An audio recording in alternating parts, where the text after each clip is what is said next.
What's up, carp freaks, and welcome to Carp Life. You join me this month on the banks of an incredible little venue, Spitfire Pool, which is home to arguably one of the best carp in the land, the wood common. It's a stunning fish that's topped 50 pounds, and to back that up we've also got the long common, which is 47, 48 pounds. Now there are just 12 carp in this pool, so it is a bit of a waiting game, but at least that's going to give me a chance to tell you what I got up to at the start of April.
At the start of the month, I reopened the inflow pipe to start letting the water back into the lake. And I was amazed at just how quickly it started to fill. Within less than 24 hours, the water had already risen by nearly 6 inches. But before I could allow it to fill any more, there was lots of jobs I needed to do. And the one that was of highest priority was removing snags. We'd had one of the banks reinforced to create like a dam wall, but where the digger drivers had got that clay from, there was also tree roots, all sorts of debris that were potential hazards for people getting caught up on and snagged up on. So I had to remove all them, which was an absolute ball ache. Well, these are the sort of snags I've been removing. It's a proper ball ache, to be honest. There's a big tree down here, and there's all the roots and branches. Tried digging it out, it's welling. There's no way that's coming out. And also there's a big pipe which is underneath the tree, so I can't get that out because it's tangled up in all the branches, and so I can't pull that out. So all I've had to do is just dig down a couple of feet, and I'm just going to saw this big branch off by hand and then just backfill the whole lot with clay so it's out of harm's way. So having spent a couple of days working down my lake, I couldn't wait to get back out on the bank and head down to Stanick Lakes. But just when I thought all the snags were behind me, I hit another snag.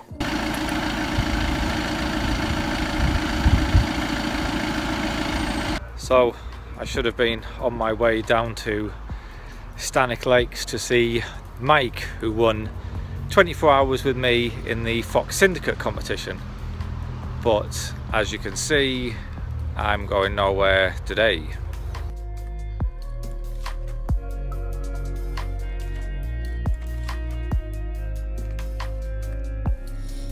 The way that's hanging there now that I've got to 40 years old, that's what my testicles look like.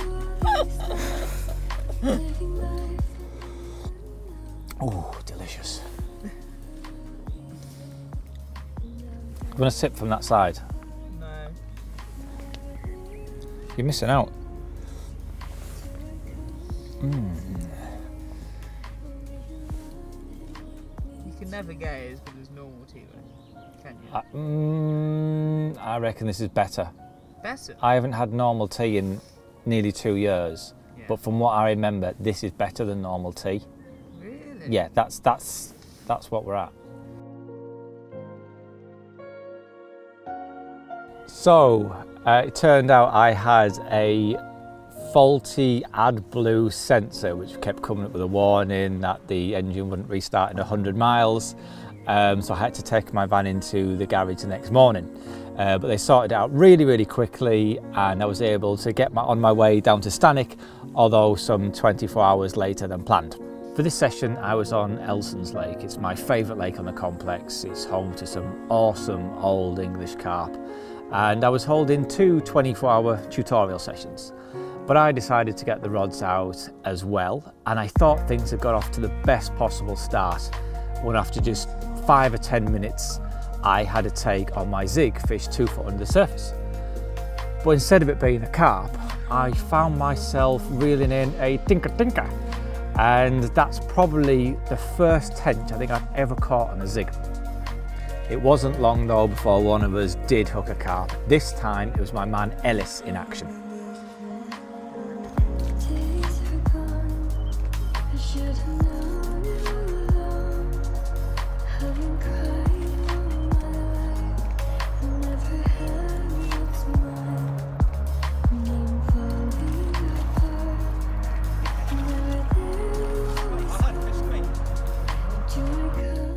It ended up landing this long dark mirror of 20 pound 9 ounces, which was not only his first ever fish on a zig, but also a new PB.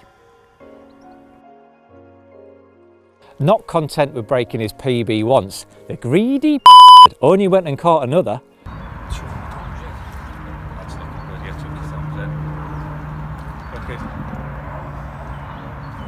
Check this out, second PB of the session for Ellis. 27 pound 15 ounces. Well done, mate. Nice shot. Really, it deserves a bucket of water over the head, a new PB, doesn't it? Really? Really, it's a new PB. We'll give the fish away anyway. Really? No, I can't. You look scared. Oh, go on. Go on, look. Just a little one. There you go. Awesome.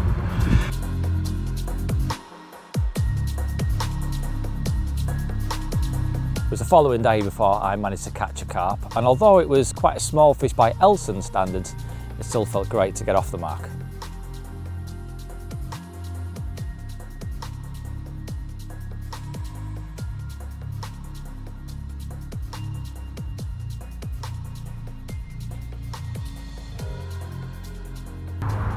It might be one of the smallest fish I've ever caught out of Elson's, but it's an absolute belter.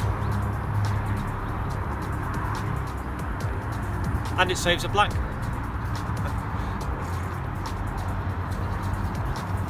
Let's pause, look at that one. With Ellis having gone home happy with his 2 PBs, it was time for a changeover.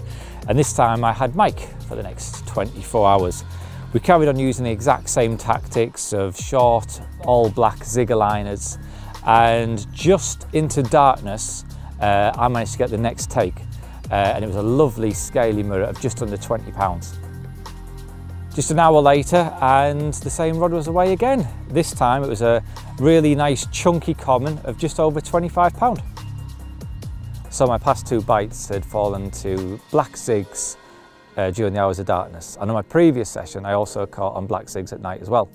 Now, a lot of people just can't get their head around using zigs at night. Some people think they only work when it's a bright full moon and the fish can see the silhouette of the black foam. It isn't the case. Quite simply, carp have much better night vision than we do. Just because we can't see in the dark and we have really poor night vision, you know, that's no reason to assume that all animals are the case. We know that isn't the case, and carp are no exception.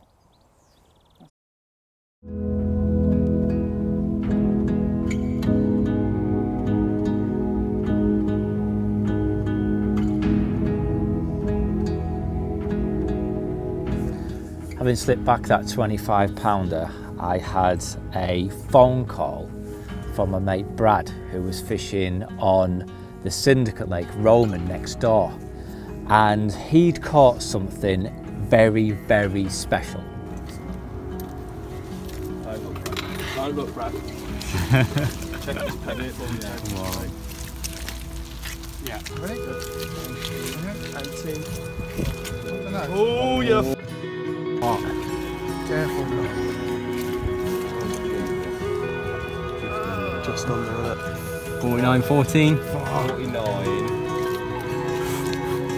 Can't leave my injection in it. I told you should have put that frog in with it. Poop that boilie on. Should have put that frog in with it, boy.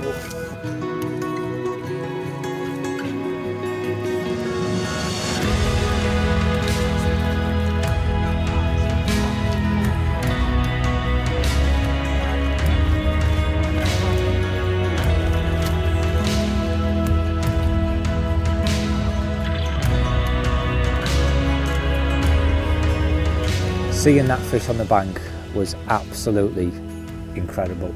A near 50-pound common carp. That was Brad's first bite, first fish from the venue. Awesome bit of angling, and just being there and being part of that big fish buzz, seeing all his mates and everyone there just as excited about it as he was. It really was brilliant, and if anyone wonders why we go out and target big carp, then that just reaffirms why. Well, after finally getting to sleep following all the excitement of the night before, it was the next morning when I received another take.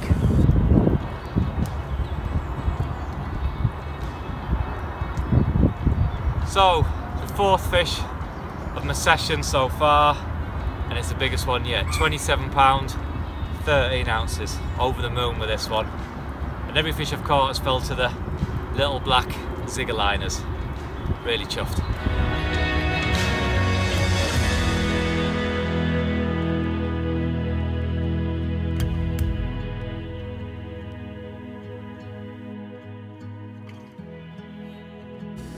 With the session drawing to a close and Mike still to catch, we decided to join forces in my swim.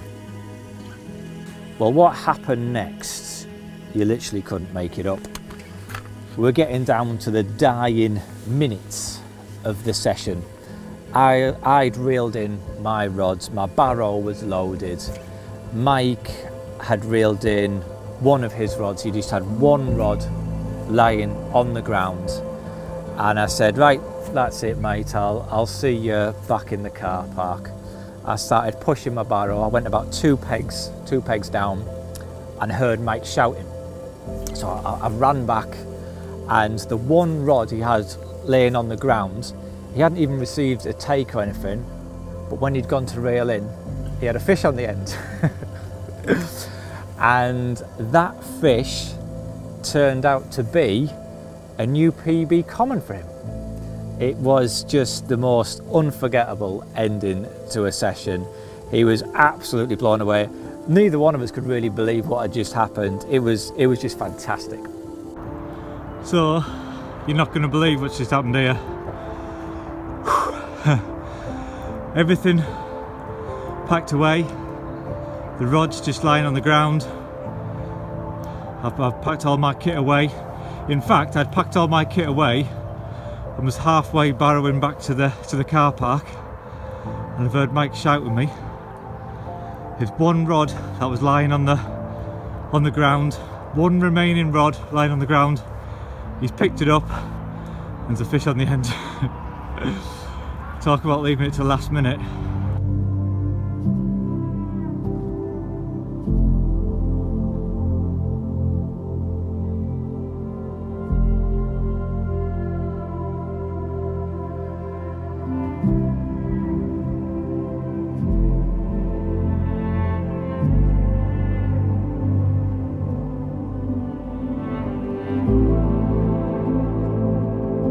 How big's this one? 22 pounds and 15 ounces. Awesome. New PB common? Yes, it is. You left that one late, didn't you? I did, very late. Forgot the rod was actually in the water. Yeah. Just about to walk off. Oh, the rod's there. Best pick that up. And there's a fish on the end. Epic. Very happy with this. Bet you are. Very, very happy. So am I. And thank you very much. Well done, mate. Well done. Thank you.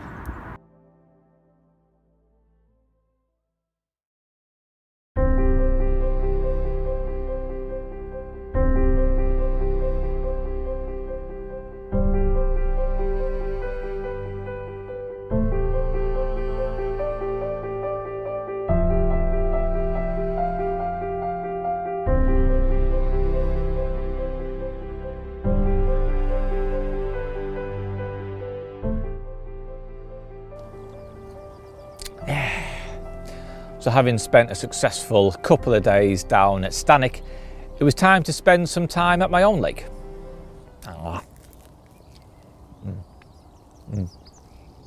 Warm up my testicles. Hate waking up with cold testicles.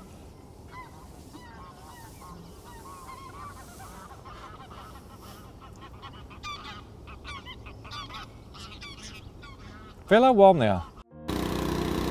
Well, it's a beautiful spring morning down at my lake, and as you can probably hear by the noise in the background, I've got the pumps running again. Well, one pump currently. I am draining down the stock pond, ready for it to be netted and some of the fish transferred over to the main lake. Now I say some of the fish, when it comes to picking which fish go back, I'm going to be very selective. Unless I look at it and think, yeah, that's an absolute banger, or that's going to grow massive, then it isn't going to go, it's going to go back in.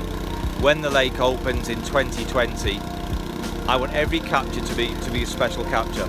So when the alarm sounds and the rod rips off, I want anglers to be thinking, which one is it? It's going to be a low stock water, and like I say, every fish that's caught will be a special capture. So at the moment I've just got one pump running, just doing a slow drain down. I don't want the water to drop too much too quickly, which may cause them any unnecessary stress.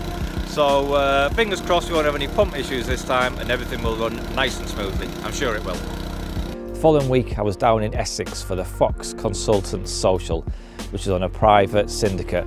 This is the water I've fished lots of times over the years. It's got an incredible stock of big fish in it. It's one of my favourite ever venues. Now, because there was quite a few of us fishing, we decided the fairest way to choose swims was by way of a draw.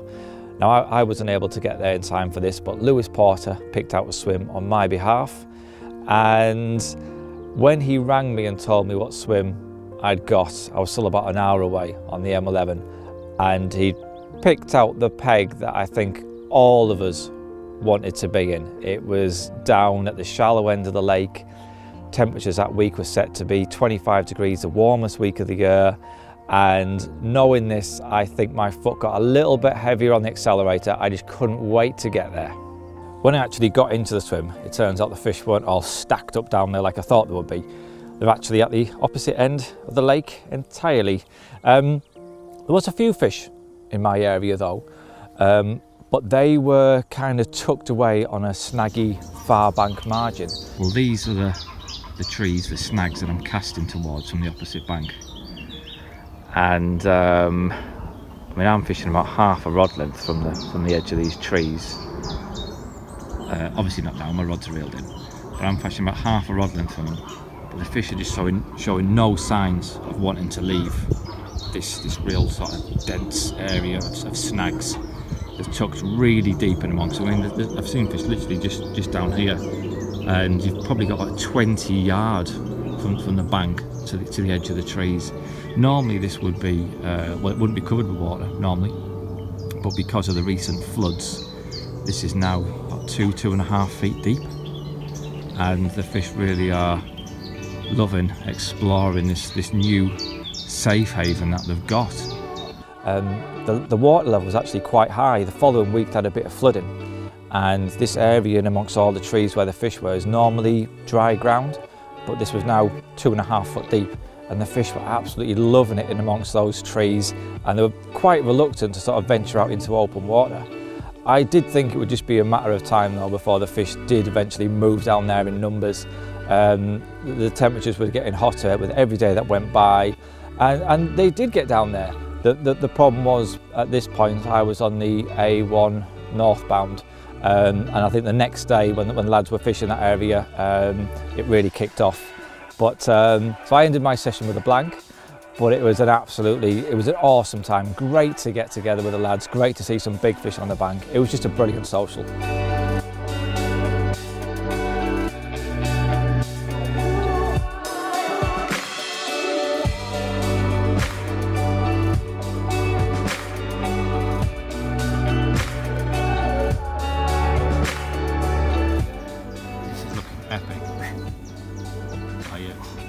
Do you want a hand? I'll just need them fucking organising in my hand, really. You're not swear, please. Hold on. How the fuck is this so hard? Right.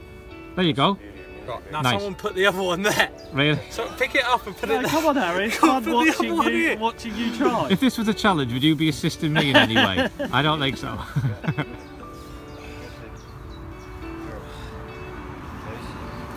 Ah! Yeah? So, I didn't think I'd fish for the carp. To be honest, I'm spending too much time filming, so, you know, just a standard bed of 16mm. Yeah, just a standard bed of 16mm, you know, what most bream anglers use. Hinge stiff rig, 16mm pink pop-up, you know, standard bream tactics, and had a nice brace of doubles, so made up with that. Yeah, can't wait to catch them all tomorrow night.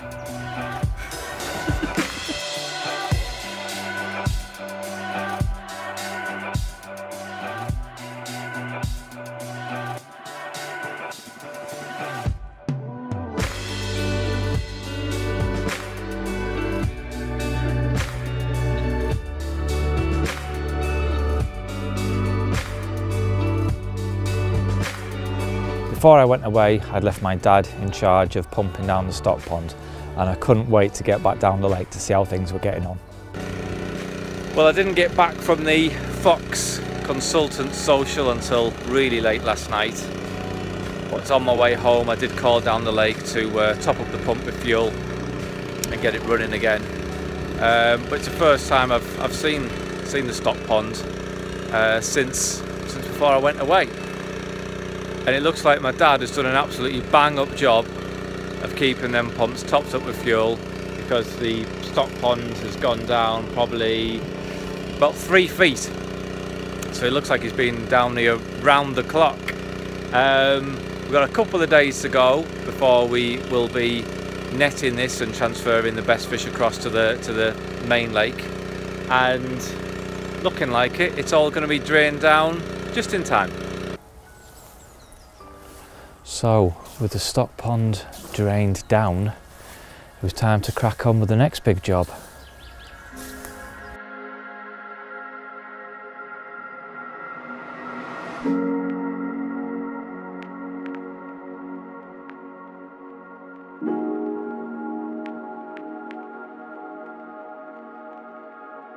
So today's the day that we are netting the stock pond and moving some of the better fish over to the main lake. Got my mate Jace here from Manchester. He's come down to help out and also film this momentous occasion. Head of media. Yes, today only. Yeah, don't get carried away. I'm not taking your job, Harry. So yeah, it's the first time you've seen a netting done, pond drained down? Certainly is, yeah. I've never seen anything or been a part of anything like this, so can't wait to get stuck in. No, me neither. Well, we're just waiting for another mate of mine, Sam. He's coming down to help out. I think he's arrived at the gates now. That means we can get cracking.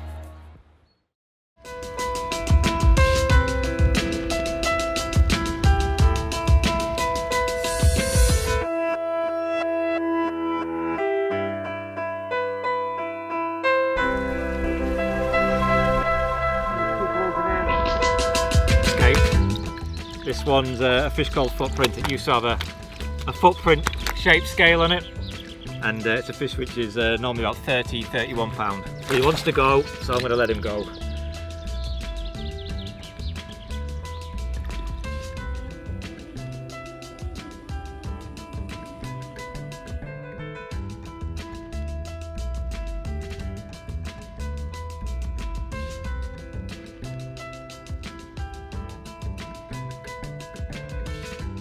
One of the old original commons. It's around 35 years old. Proper ancient looking thing. Gotta have that in here.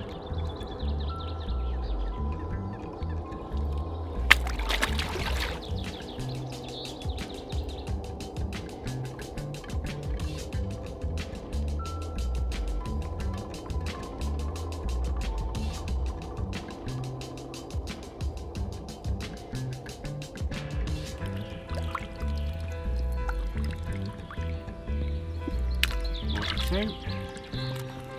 think that's it. So it's 42 fish in the main lake now, and that's it. They're going to be left alone till March 2020, and hopefully next time we see them they'll have doubled in size, even the 30s. Once again, a massive thank you to Jason from Carp Obsession for coming down and helping out, without whom I would have had no footage at all. It would have been impossible for me to do all the work and film at the same time. So yeah, thanks Jason, much appreciated, mate.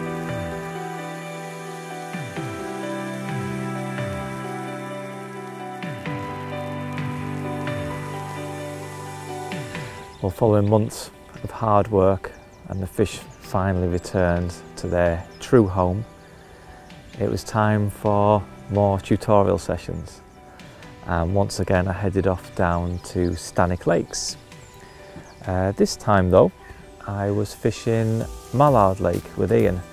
Ian wanted to catch a 20-pounder, and Mallard Lake I felt was the best chance of that. It's got a great stock of fish, and at this time of year, pre-spawning, probably one fish in 3 is a 20. So I knew if we could get amongst the fish, we'd have a really good chance. And action.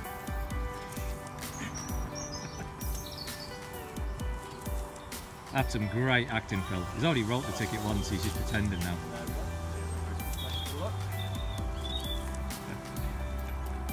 Well, things couldn't have got off to a much better start. Ian caught a couple of fish very quickly. No 20-pounders, but very encouraging all the same. Then I ended up having quite a busy night's fishing myself. Just went back to the van, to a coat and a chair. As I was walking back round, I've seen Ian messing around with his landing net. There's what? One in the net! Ooh, well done.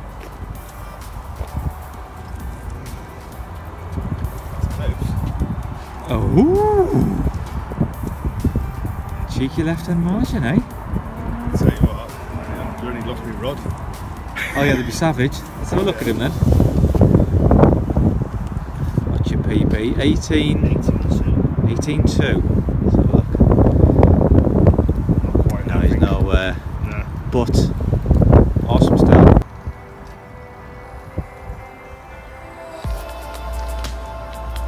Oh no!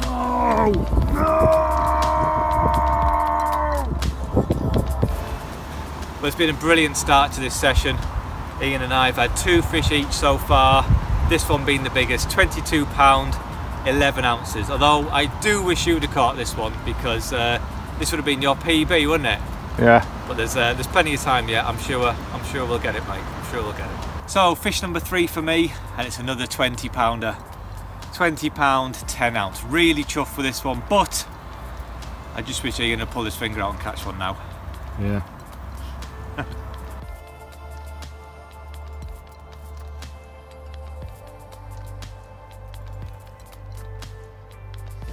Well, having caught 4 20s that night, I was beginning to feel a little bit greedy. I would just wish that Ian had caught one. And the next morning, he did. So Ian's only gone and got one. How big's this? 20 pound 9 ounces. And what's that make it? PB. PB! Yay! First ever 20. You'll never forget that, mate. You'll never forget your first ever 20. That's awesome. Well done.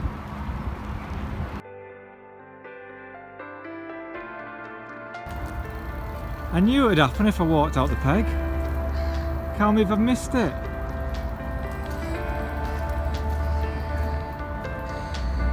What's going on here?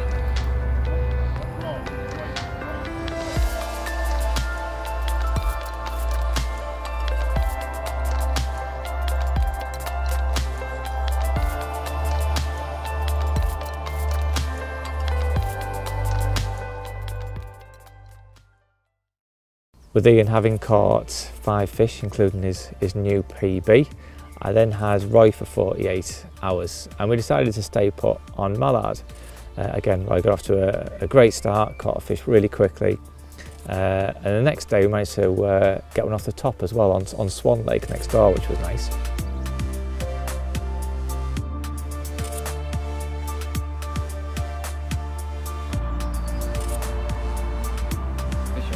There you go, mate. There you go. Hey!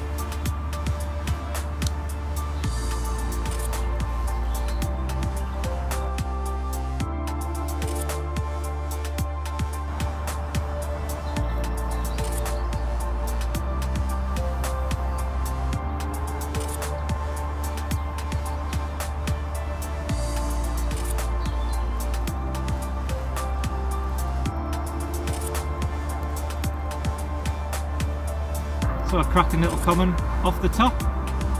And what you think is probably your biggest surface carp, you reckon, yeah? Yes, most definitely. That's awesome. Thank you. Let's try and catch another one. Let's go. After that, things got a little bit tough going. The conditions had totally changed, the temperature had dropped and it was blowing a gale, but we actually found quite a few fish showing on the end of that really cold wind. So there was no option but to up sticks and move. Looks great. There's a fish just showing to your right as well. Yep.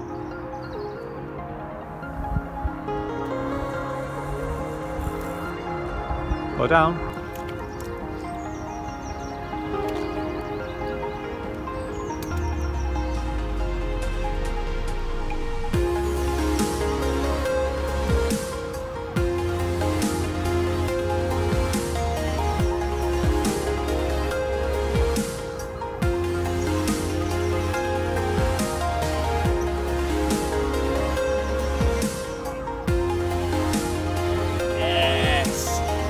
So we've had a bit of change around. Roy's moved swims on Mallard Lake and I've jumped behind him in Elsons on one of the point swims. I've only been fishing about an hour and a half and just had this cracking 25-4 common. Really chuffed for this. On the final morning of the session, things kicked right off for Roy.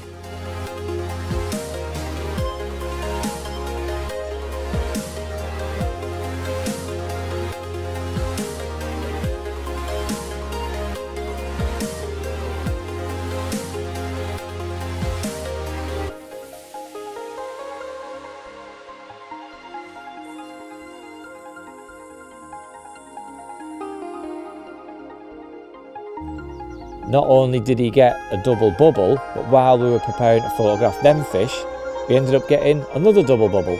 Double bubble.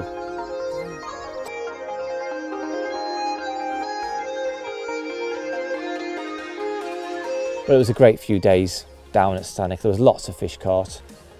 So I think what I'd like to do now is just have a closer look at the rigs and also the bait that worked so well on that session.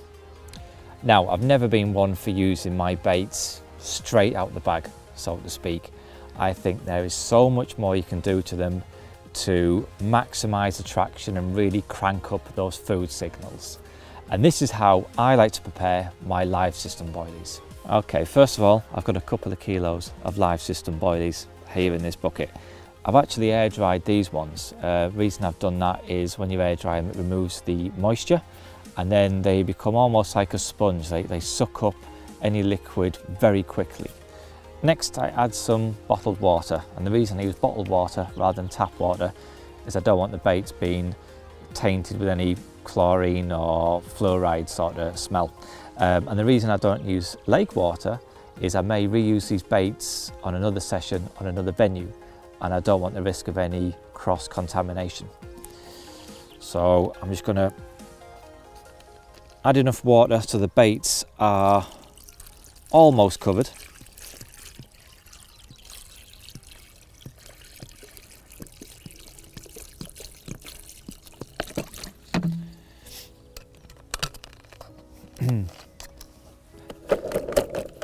So the baits are almost fully submerged there.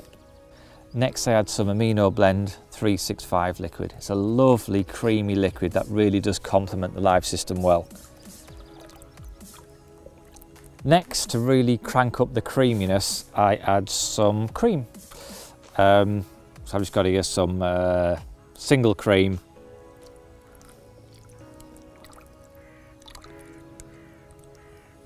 I've added more or less the full jar there.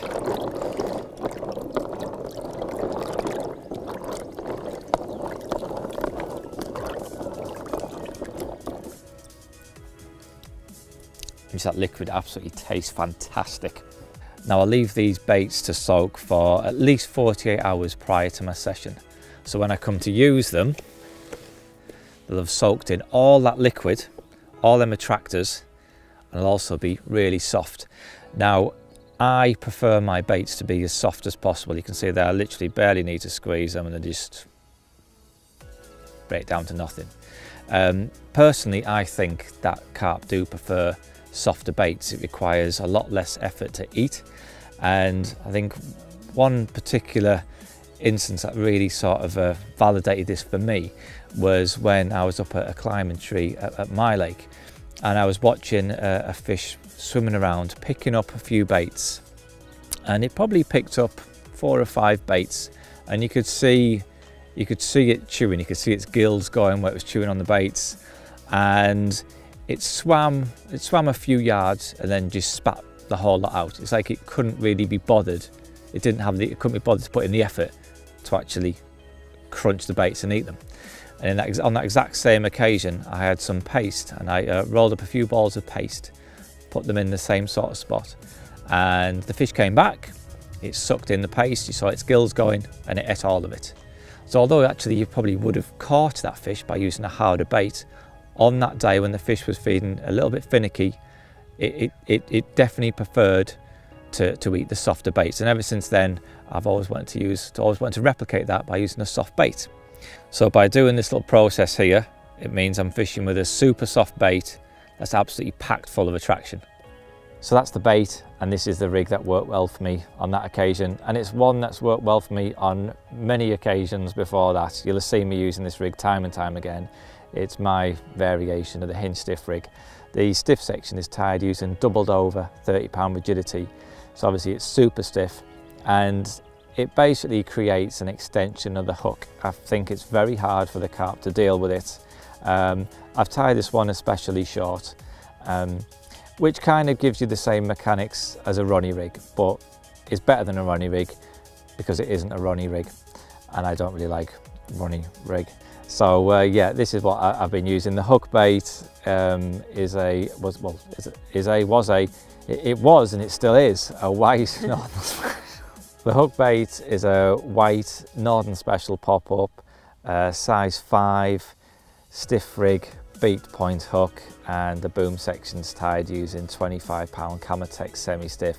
Like I said, it's a rig that's worked well for me over the years, and it's one I will carry on using for many years to come, I'm sure.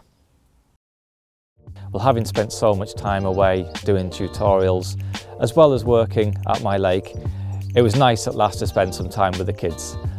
We went out for a day pond dipping. Time to go. Well, sorry. I can get it out myself. So this is how you do it. I can catch frost bombs and do it. Is there any other frost bombs?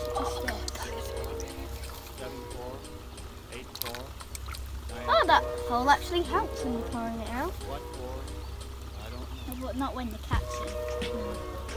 And we also went to a birds of prey centre near me, which is actually really cool.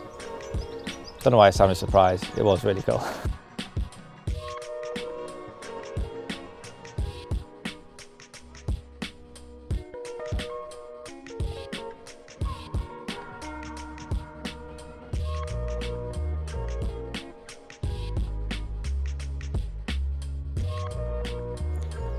Well, I think it's fair to say that April has been a very PB-filled month for my guys on their tutorial sessions, and also Brad, who caught that awesome 49-14 common out of Roman Lake down at Stannick Lakes.